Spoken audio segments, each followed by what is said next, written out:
There are moments in Coronation Street when drama stops feeling entertaining and starts feeling genuinely terrifying. A child alone in the street. A father passed out in silence. A family watching someone they love completely unravel right in front of them. And this week, Daniel Osborne reaches a point of no return. Because by the end of this storyline, a little boy disappears. Ken Barlow is left injured, and Daniel may lose absolutely everything. Welcome back to Coronation Street Update, your home for the biggest Corrie breakdowns, theories, spoilers, and explosive character analysis from the cobbles.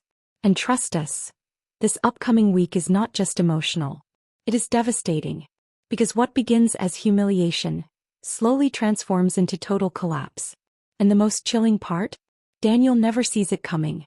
The week begins with fear already hanging over him like a storm cloud.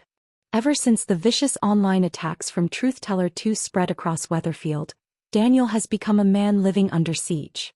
Every glance feels loaded. Every whisper sounds personal. Every room feels hostile. But then comes one small moment of hope. Bertie hands his dad a world's best teacher mug before Daniel heads back to work. And honestly, that tiny scene may become one of the most heartbreaking moments of the entire storyline. It is for a brief second. Daniel feels loved again, respected again, needed again. But then everything changes. The mug is smashed.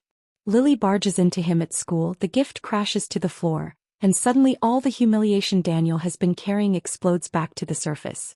And what makes this scene so emotionally brutal is not the mug itself. It is what it represents. Daniel is desperately trying to hold on to the version of himself that still believes he is a good father, a good teacher, a good man. But the world around him keeps tearing that identity apart piece by piece. And that's when things take a darker turn. Instead of processing the pain, Daniel runs from it. Straight to alcohol. Straight to anger. Straight into self-destruction. At the Rovers, Adam tries to intervene before Daniel spirals even further. But Daniel is no longer listening to reason. He is operating entirely on wounded emotion. Then comes Megan Walsh. And this confrontation feels explosive from the very first second. Because Megan represents something far bigger than heartbreak now. To Daniel, she represents humiliation, manipulation, betrayal, the destruction of his reputation. Years of grief and emotional exhaustion suddenly collide in one terrifying encounter. And for a moment, viewers are left asking a horrifying question. How far could Daniel actually go? But that may not be the whole truth. Because the true nightmare waiting for Daniel is much closer to home. Back at the flat, Daniel obsessively scrolls through more hateful Truth Teller posts, emotionally tearing himself apart while trying to uncover who is responsible. And then Jody slips. Just one sentence.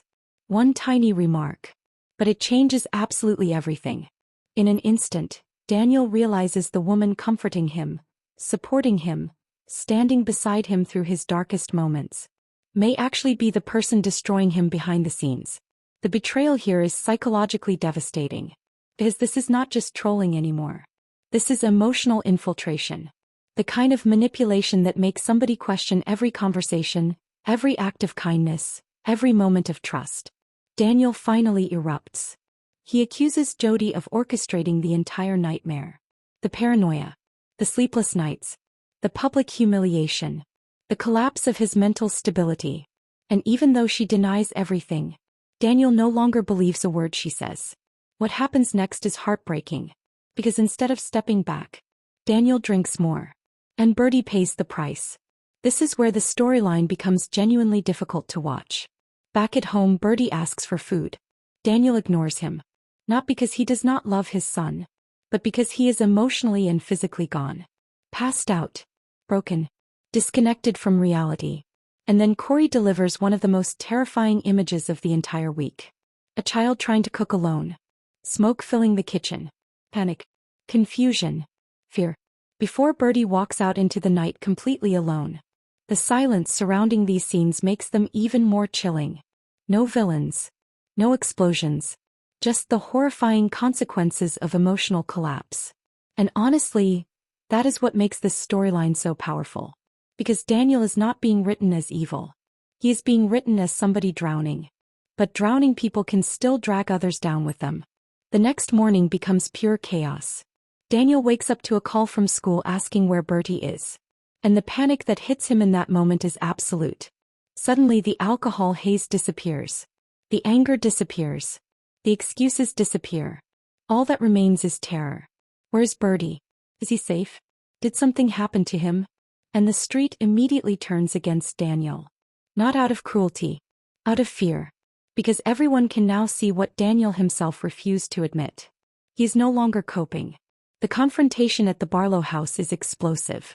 Adam is furious. Tracy is horrified. Ken is devastated. And Daniel feels cornered from every direction. Then comes the moment that changes everything. Daniel lashes out. And he accidentally hits Ken. The image of Ken Barlow collapsing is absolutely shocking. Not just because of the violence, but because of the symbolism behind it. Ken has always represented stability, wisdom, legacy, and now even he becomes collateral damage in Daniel's downward spiral. It is emotional devastation on every level. But the real horror may still be coming. Because by the end of the week, social services arrive at Daniel's door.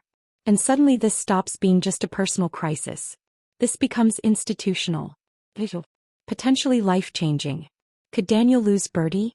Could Ken finally stop defending him? Could this storyline permanently destroy Daniel's place within the Barlow family? And perhaps the biggest question of all. Can Daniel even save himself anymore? What Coronation Street is doing brilliantly here is exploring the terrifying speed at which emotional pressure can destroy someone's judgment. This is not a murder mystery. This is not a villain plot. This is a collapse happening in slow motion. And that makes it feel frighteningly real. Rob Mallard's performance throughout these scenes sounds absolutely extraordinary from the spoilers alone. Daniel's fear, humiliation, rage, guilt, and desperation all seem to collide at once in what could become one of his defining Corrie storylines. Meanwhile, the writing appears determined to force viewers into an uncomfortable position. You feel angry at Daniel, but you also feel sorry for him. And that emotional contradiction is exactly what great soap drama is built on. But then everything changes again. Because there is still one massive unanswered question hanging over this entire storyline. What if Jody really is truth-teller too? And if she is, why did she target Daniel so obsessively? Was this revenge? Jealousy? Obsession? Or something even darker? Because if Daniel is right, then the psychological manipulation here runs far deeper than anyone realized. And if he is wrong, then his paranoia may have pushed him beyond the point of recovery. Either way, the consequences are catastrophic. This upcoming week feels less like ordinary soap drama and more like watching a slow emotional train wreck unfold in real time. Families fracture. Trust collapses. A child vanishes. And one of Coronation Street's most complicated characters may be heading toward the darkest chapter of his entire life. So what do you think? Is Jody really the troll? Will Bertie forgive Daniel after this? Could social services take Bertie away permanently? And after what happened to Ken, can the Barlows ever trust Daniel again? Drop all your theories, reactions, and predictions in the comments below because this storyline is about to divide the entire Corrie fandom. If you enjoyed this breakdown, make sure to like, subscribe, and turn on notifications so you never miss another Coronation Street bombshell. Because on this street, one bad decision can destroy everything. And Daniel Osborne may have just made the biggest mistake of his life.